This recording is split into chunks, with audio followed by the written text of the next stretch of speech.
Solo developer Noah Dundas today announced WITCHHUNTER.exe, a haunted horror visual novel that explores themes of religious violence and the fear of otherness through the lens of a witch-hunting Inquisition.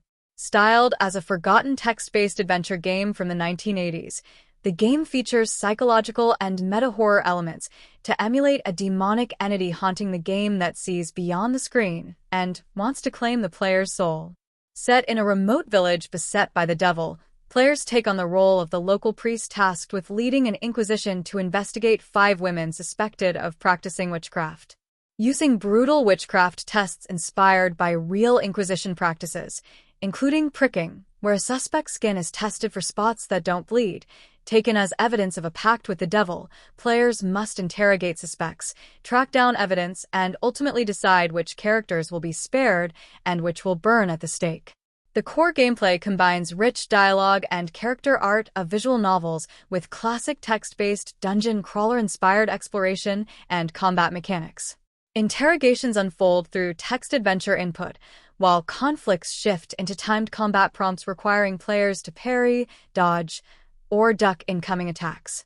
Throughout, the devil whispers to the player through pop-up windows, attempting to sway their decisions and convince them to spare the suspected women from the pyre.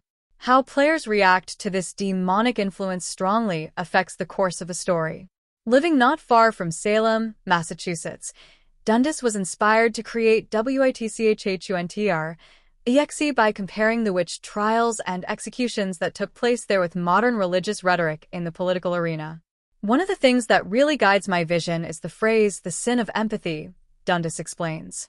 As paradoxical as it sounds, it's a real phrase that's been used by religious leaders in the U.S. to discourage empathizing with other people, typically minority groups like immigrant and LGBTQ+ individuals.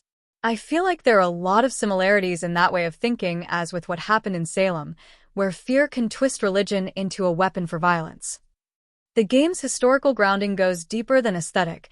Dundas cites the Malleus Maleficarum and the construction of witchcraft, theology, and popular belief by Hans Brodel as primary research sources. It's a really interesting look at how medieval witch theorists developed the rules and justifications for witch hunting by blending folk beliefs with their own biases, he told press. Every piece of art in the game was made by hand, with Dundas sourcing artists through Reddit's r/hungryartists community. He prepared detailed written briefs with descriptions and reference images for each character while allowing artists creative freedom to experiment. The result is a unique visual style that complements the game's retro text adventure aesthetic with character art that brings the suspects to life.